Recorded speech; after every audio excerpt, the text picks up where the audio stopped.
podcast listeners. On the next episode of Cruising with the Coaches, a conversation with Julie and Lee, we talk about grief, the different stages of grief, what that looks like, and what you can do to move through grief. All that coming up next.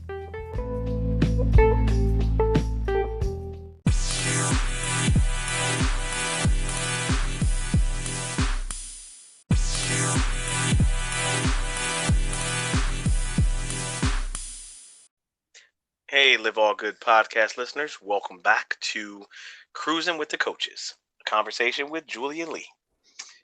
We are here today with our co-host. I think it's Julie still, right? It is still Julie, yes.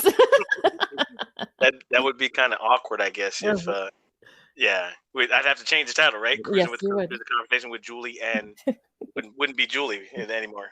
Right. No, all good. Just jokes, man. Just jokes. But last episode we were kind of talking about change and resistance to change and what that looks like, what that means. And I wanted to mention it was a meme that I'd seen on social media, and it was someone's quote, but I can't remember the exact quote or whose it was. But it and I'll paraphrase obviously because I can't remember the exact thing. Um, but it says that change is actually easy, right? Because we change things all the time.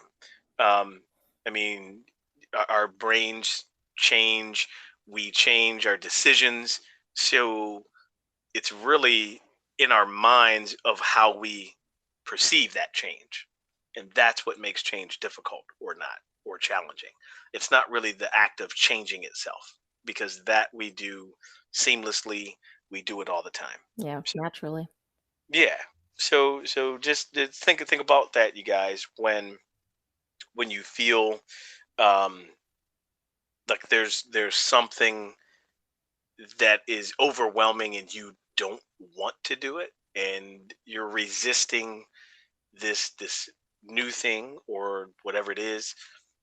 Think about how easily we do change, and how easily we change if it's something that we like or if it's something that we want to do. Right. So keep that in mind. All right, so we're going to cover something different today in this episode. We are going to cover a topic that a lot of people consider heavy. um, I think we're conditioned to consider this topic um, sad, you know, Hmm. but we're going to share some things and talk about it and let you know that it's not just those things. So we're going to have a conversation about grief and what that looks like and what that means. Um, so Julie, what would you say is one thing about grief, or what's your overall feeling about grief? Let's start there. Uh, Grief in general, I would have to say it's more, well, we actually just spoke on this. It's an experience. It's experiencing what is happening and accepting it. And I think that's the hard part. The hard part is embracing what is new, what is about to come, because you're used to what was. Mm, hmm. And so you get comfortable in what was. And so that's where the grief comes into play, because you're giving up something that you're used to. Absolutely. And no, I think that's spot on, because yes, grief, and it's funny. I used to think that grief was a feeling, Hmm. right? It was like one of the emotions that we feel. And the truth of the matter is, like you said, grief is an experience. It's the experience after you've lost something. Correct. And so it doesn't have to be just people. It could be a job. It could be. A marriage. I'll even take it. Say that again. Sorry. It could be a marriage, Yeah, a a marriage. Yep. relationship. Yes. It could be even in sports, losing a game. Like Hmm. that's all grief, and there are so many different stages of grief. There's so many ways that it shows up, and it affects how you act. Um, it can cause stress. Correct. because you're dealing with the grief. Um, so actually, I want to share something real quick. Talking about the different types of grief, I started thinking back to high school, right? And that was just a couple of years ago, of course. Just a few years ago. Okay. And, anyhow, I think I'll be searching for new co-hosts soon. No, kidding, kidding. But you know, you work so hard, you go to practice, right? And if you played sports in high school, or even for that matter, like if you um were in music, right? And you were in a band or some type of performing art, and you put everything into this practice and you put everything into your craft, right? So if it's the game and you lose this game and you leave it all out on the court and you lose the game, that is awful. Like it is it can be debilitating.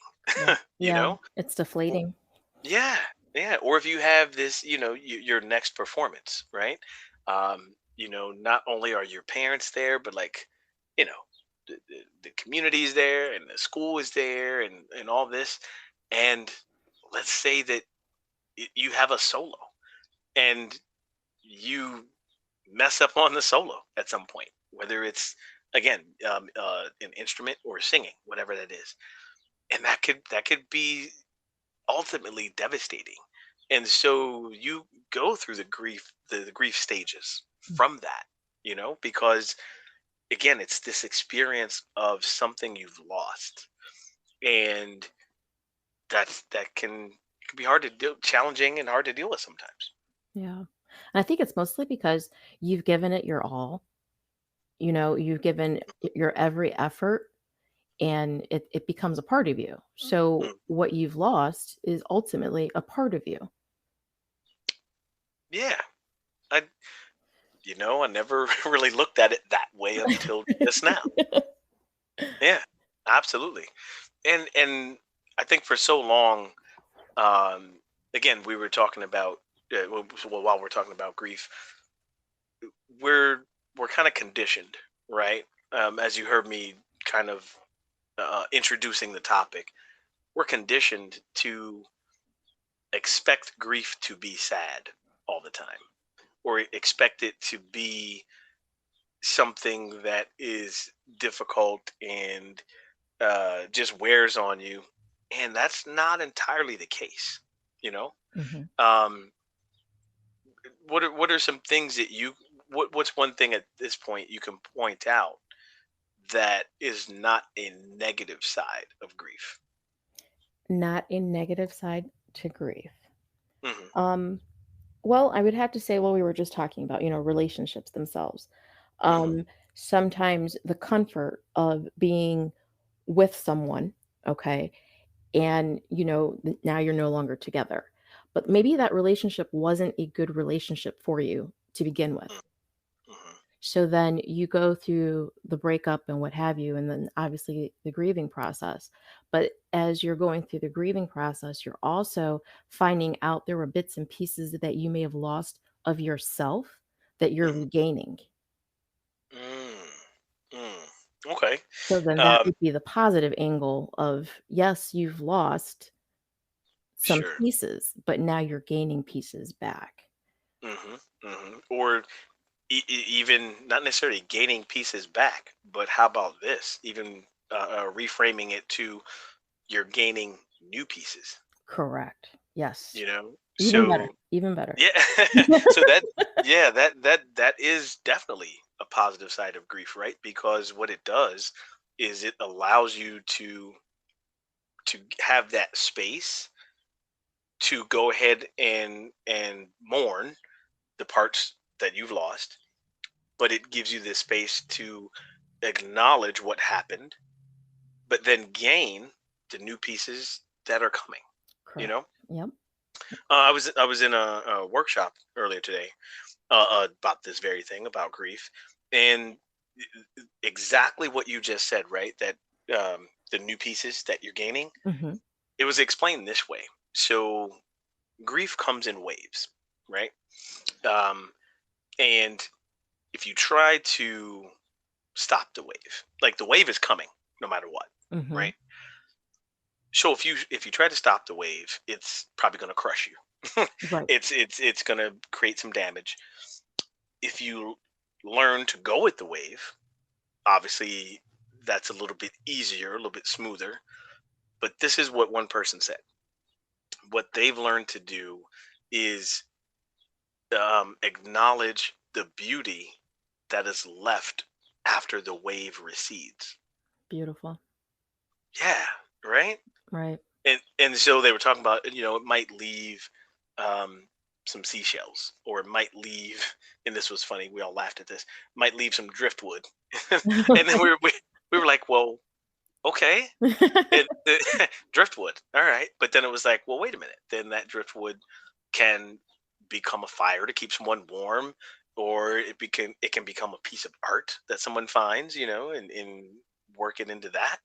Um, so yeah, it the waves, they come, and this is also another analogy that we used. It was, um, you know, ride the wave. Like you see surfers, right? Mhm. Mhm. And yes, they have the difficulty and the challenge of going against the wave in order to get out into the open water. But when you start seeing um, the talent and the skill and the spectacular moves that they have, that's because they're riding the wave all Right. the way into shore.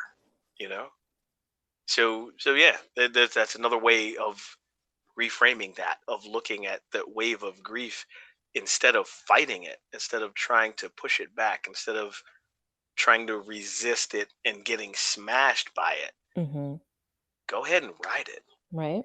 and take it for what it's worth, because once it takes you into shore, you're able to then see, you can acknowledge and look at the beautiful things that it brought you with that wave, you know. Right. So that's one way to kind of look at grief. um and here's another thing to mention about it too, right? We talk about grief as an experience.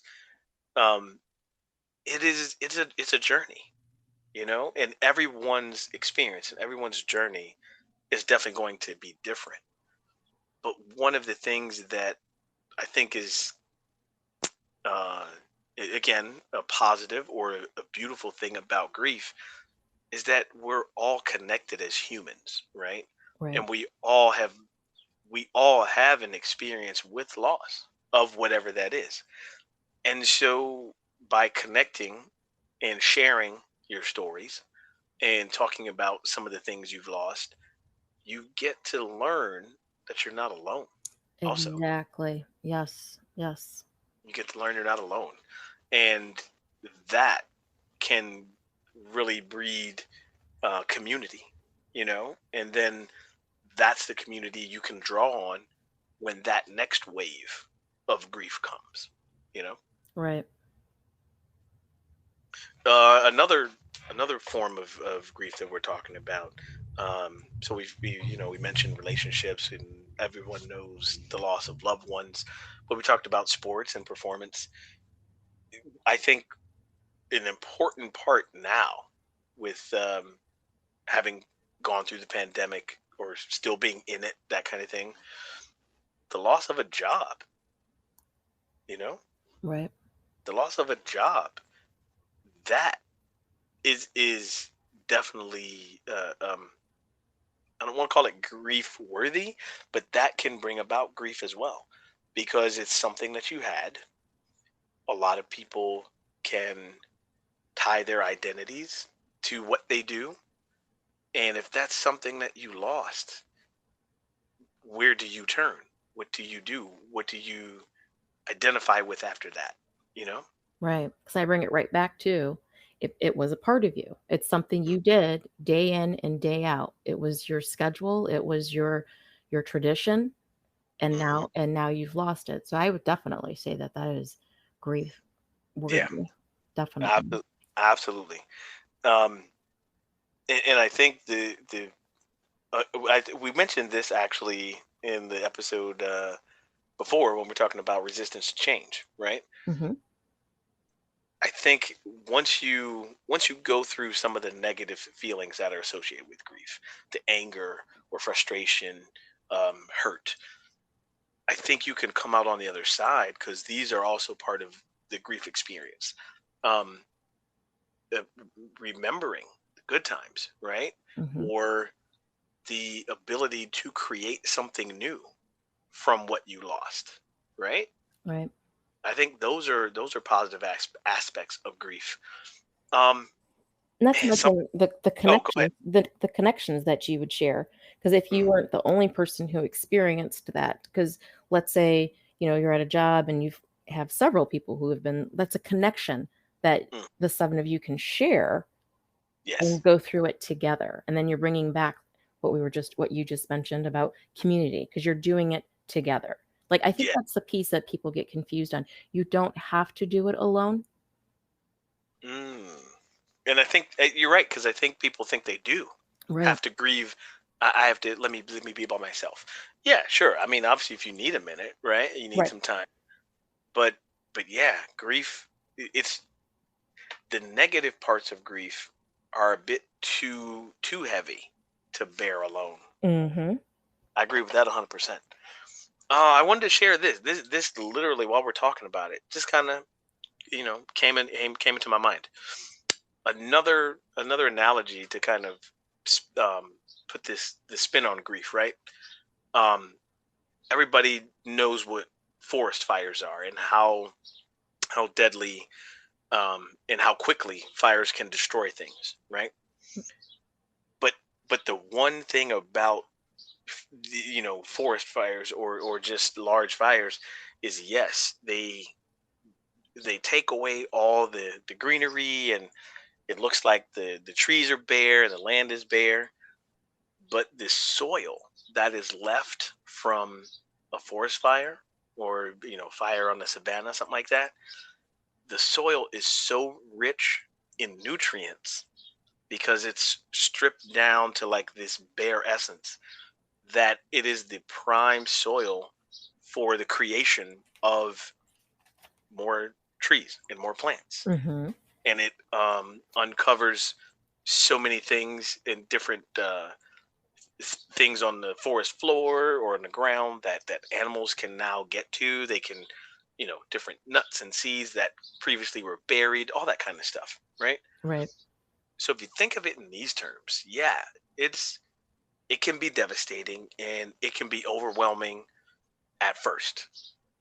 But then if you step back and you take a moment to really see something inside that grief, Mhm. that's when you can see um, how to move forward. Or again, the ability to create something new from what was lost. Right. And that applies to everything, right? We said relationships, sports, or performances, um, even life, right? Now we're not saying that you can go create a life. Well, I mean, yes, you can, but that's another conversation for another day. I'm saying in terms of creating life like Dr. Frankenstein, right? We're not talking about that either. Right. But what we're saying is you get to appreciate the life that is still here, Mm. people's lives, connect. That is the thing. That's what comes out of grief from losing loved ones, or like continuing a legacy, that kind of thing. Those are the life creations that come from grief as well, you know. Nope, you're right. You're right. So I think we can let's take a break here, let everyone digest that because maybe that was a bit heavy, right? But let's take a quick break, and when we come back, I actually want to talk about some ways to manage and tips that you can use to go through the grief process. All right, what do you think about that? Awesome. Cool. All right, you guys, we're going to take a quick break and we'll be right back.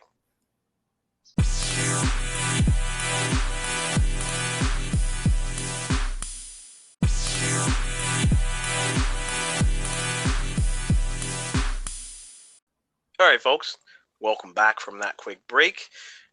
We are here on the Live All Good podcast, our series, Cruising with the Coaches, a conversation with Julian Lee. Um, so before the break, we were talking about grief and just the different stages and how it shows up, and the fact that grief is not a sad thing. It doesn't have to be. It's an experience, and it's something that you go through all of the different emotions with this experience, and everyone's journey is different. But the one thing that is good is that we've all experienced some kind of loss, and that we can connect and help each other with that. Um, so now I'd like to kind of put out some methods and tips and ways to manage going through the grief process, and it's very similar to managing stress, to be honest. I don't know, Julie, how familiar you are with different breathing techniques. Ooh, I myself not really that familiar. Oh, You'll okay. have to go through that for me. Nice, nice, cool. Well, and now I will say one of the things I've used with different clients is it really takes 2 minutes to de-stress the body, right? So that's a way of doing deep breathing. It's the method is called several different things, but you breathe in for 5 seconds, you hold it for about 5 seconds, and then you breathe out for seven. So you would do a deep breath, and when we're talking about a deep breath, it's not in your chest and shoulders, right? You don't raise your upper body. A deep breath comes from your belly, comes from your stomach. And you got to breathe in, feel that full air, and you hold that. And maybe 5 seconds, we don't want anyone to pass out, but maybe 2, 3 seconds. But then you exhale, you blow out, and you don't blow out forcefully, but you just exhale. And by exhaling for 7 seconds, it allows the body to just ease out a little bit more stress each time. And so if you do this method, which is called the 5-5-7 breathing, if you do that 10 times, that's approximately 2 minutes. And that is one of the easiest ways to kind of de-stress. So as you're going through the grief process, right, and these overwhelming feelings, right, of maybe anger or frustration or anxiety, right, about the unknown, Mhm, because grief can also, you know, uh, what's next, right? What happens now? That can be a thing too with the grief process. This breathing technique, that's something that you can do anywhere, anytime. Um, because I know, like during the pandemic, right? We've all had to learn a new way. I know that one way that I used to deal with stress and grief, right, was being a gym rat, right? Going and clanging and banging, man, hitting the weights, because the weights don't care. The right. weights don't have any feelings. So that was mental therapy for me. I'm glad to be getting back to that, but that's what we're talking about here, right? Mm, Some alternatives to or creating something new from what we used to do, mhm, you know. um Another breathing technique, and this one is not as long, but it's by taking 3 deep breaths, right? So again, if you're like, you try to find somewhere to sit, and you don't want to have your back rigid, but you want to sit up so that your diaphragm and your stomach and everything, you can do the deep breathing fully. And you take 3 deep breaths, but while you're doing that, you're tuning in. You're kind of listening to your body, right? mhm, Maybe you hear your heartbeat. So it's a way to clear your mind. It's a way to really become present in the moment. that's another way um, to really de-stress and deal with the overwhelming negative feelings that grief can offer. Um, this three deep breath method. That's another way. Okay. Um, so lastly, I think what is also important, and we want to mention that the word self-care, right? That's like a new buzzword these days. Self-care is not selfish. Self-care is not selfish. Self-care is taking care of you so that you can continue taking care of others. I think as a mom, you might know that feeling. Is that Oh, fair to say? absolutely, absolutely. Yes, yes. And just to So, oh, and go ahead. Yeah, yeah, go ahead. just to piggyback off of what you said, with if you are going through the grieving process, understand that if the only thing you did that day was breathe, then you're headed in a positive direction. You know what I Uh, mean? Because mm, because sometimes it's just so hard to even be present, mm, and you have to be present in what emotion it is that you are having. And I think yeah. that's the piece that sometimes we forget. Yes, very, very true. Being able to be present and acknowledge where you are. Right. Because Process. as you were saying, as a mom, when you have kids, you're trying to be strong for everybody all the time, and then you're forgetting that, there whatever it is that is, let's say, falling apart or what have you, Hmm. it you we said it earlier, you're denying the inevitable. You know what I mean? If you're just gonna keep pushing through your day and pushing through your day, you're just suppressing it, and for what? Because it's gonna come out eventually. Yep. Yep. No, absolutely right. Um, so yeah, so let's go ahead down that road, right? Yeah. As a mom, uh, what, if any, things have you done or do you do for self care? I for one, I will tell you, I am quick and very easily said to my kids, "I'm going for a walk." And that's literally what I do on a daily basis, whether that's 45 minutes or an hour.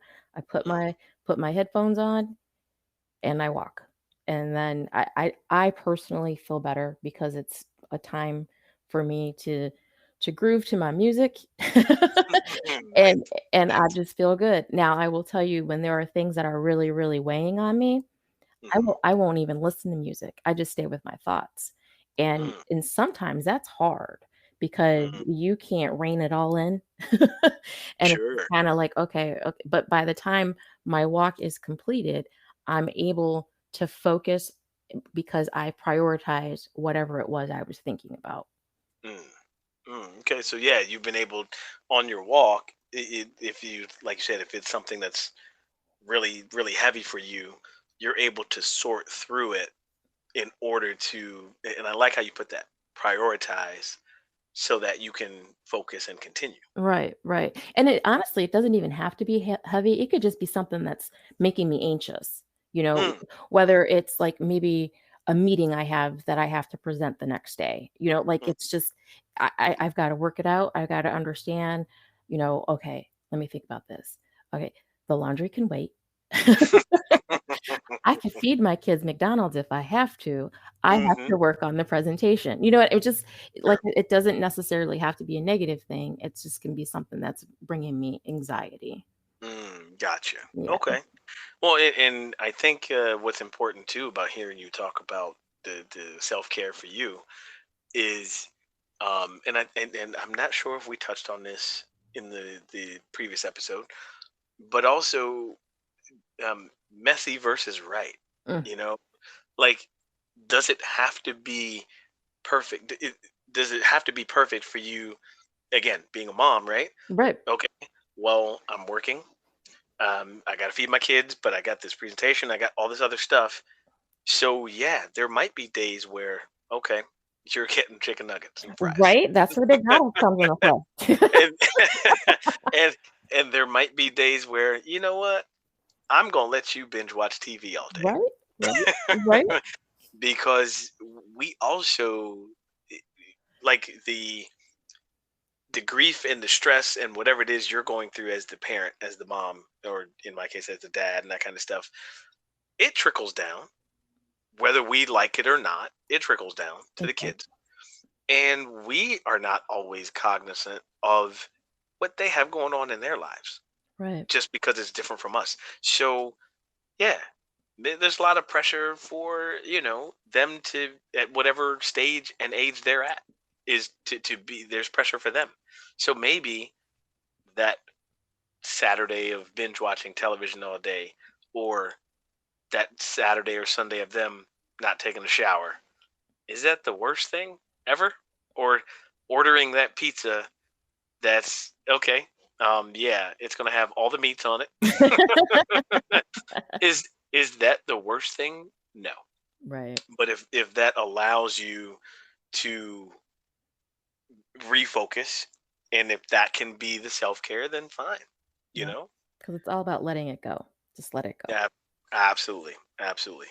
I know that I've had to rethink self-care almost daily. Okay.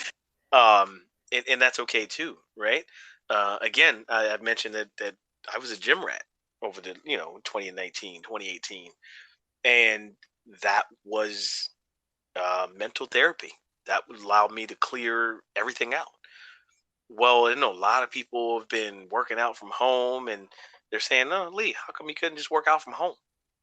I tried it, and in the beginning of the pandemic, when I thought this was going to be a month or two, or okay, yeah, I got this. Oh, we're moving into the summer. Okay, cool, no problem, right? Man, that turned into something different. And working from home, or not working from home, sorry, working out from home, um, just mentally did not allow me to let go, like you're saying, Yeah. right? Because there's, for me, there was too many reminders or distractions that I'm still at home. And so, could have been things at home that I couldn't let go of. So the gym, I'm happy to say that, I mean, I've figured different things out, right? Runs, walks, biking, um, probably the most I've ever taken naps. But hey, whatever was needed, right? Self-care. Right. And that's kind of what we're saying. Go ahead. You about to say So something? well, I was just gonna say, so how did you go about recognizing that for yourself, that you needed to go to the gym and that you couldn't do it at home? Oh, oh man, I think that was a recent recognition. Okay. Um, so as as more people have gotten vaccinated, and things have become a bit safer, if you will. Mhm. And so the city started opening up different things, and I was like, okay, let me go ahead and experience this. Let me try it. So I made an appointment. There was a point where we had to make appointments to go to the gym. Talking about like rec centers here in the Got it. city, Mhm. here in DC. So realizing that, okay, I've tried the workouts at home, and I got equipment, right? Like, that's not the thing. I've got dumbbells, I've got a pull-up bar, I've got everything I need to to maintain or even build, right? Okay.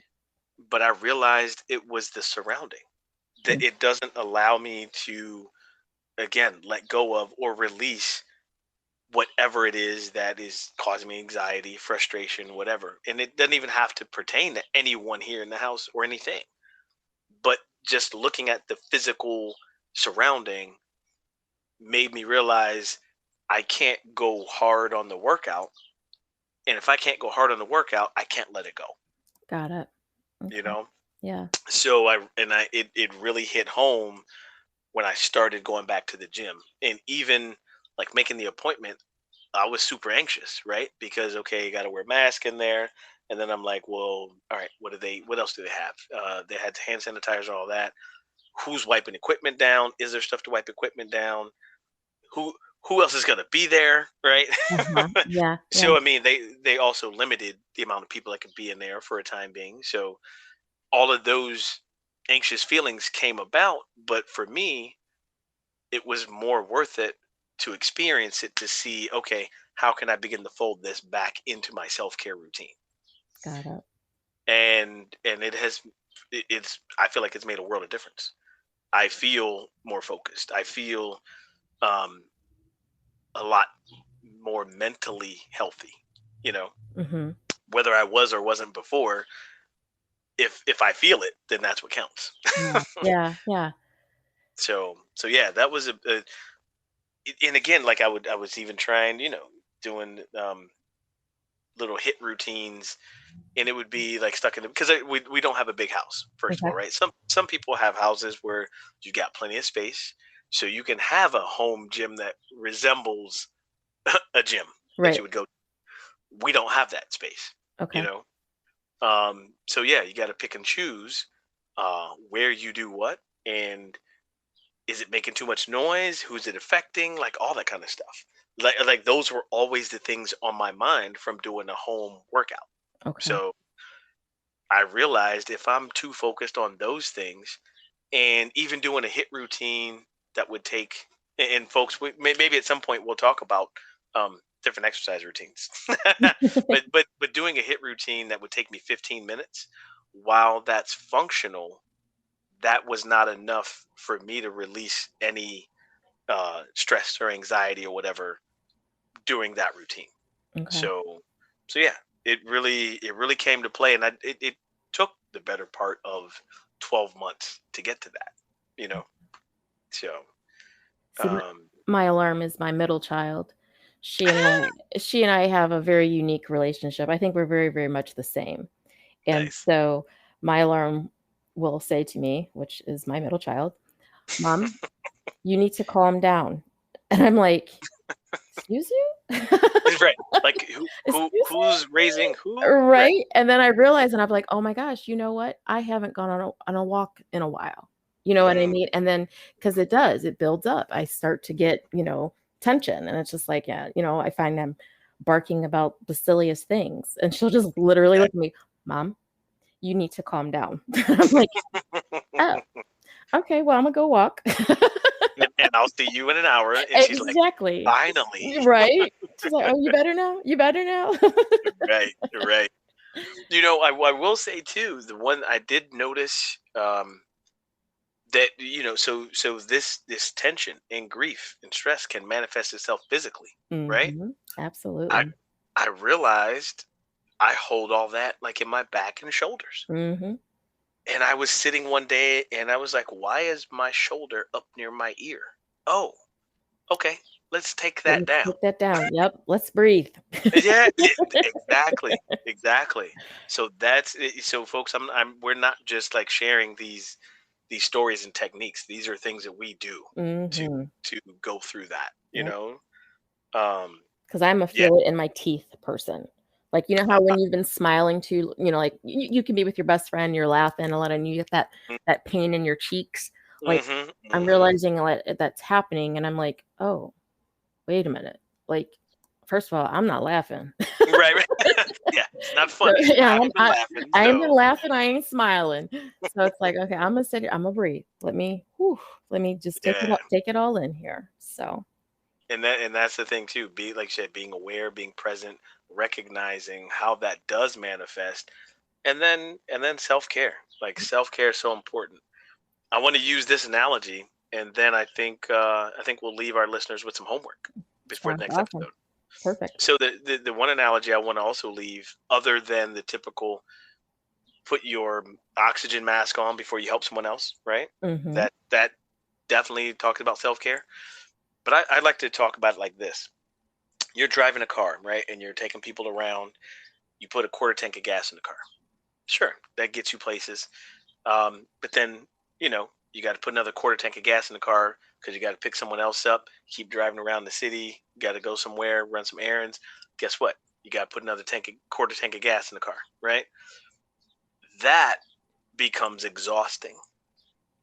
So self-care is the act of filling your tank at some point, right? So if the need for that moment is to put the quarter tank of gas in your car, okay, that's going to get you through that moment. Mhm.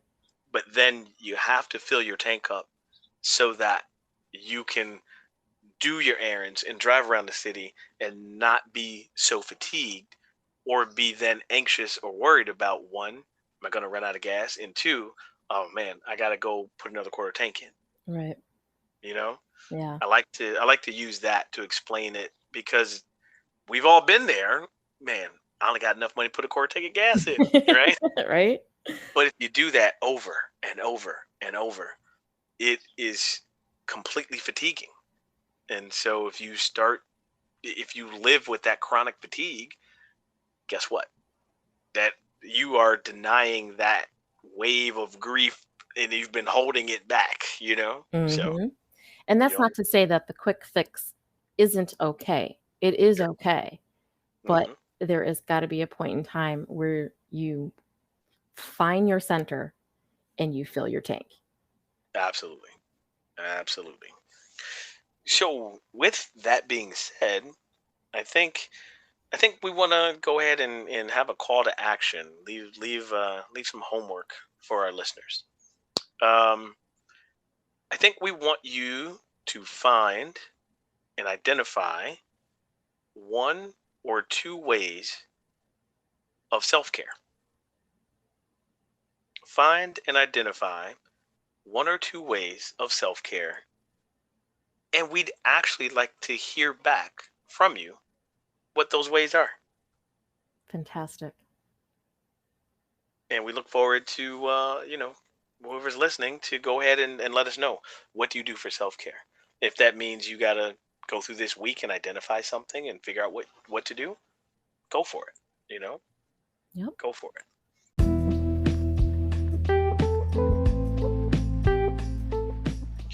All right, you guys, well, that is today's episode of Cruising with the Coaches, a conversation with Julie and Lee. We have been here with the wonderful co-host, Julie, you know. And this definitely, I think, was an important topic Yeah, to bring about. You know, definitely. so guys, you can find the Cruising with Coaches on the Live All Good podcast.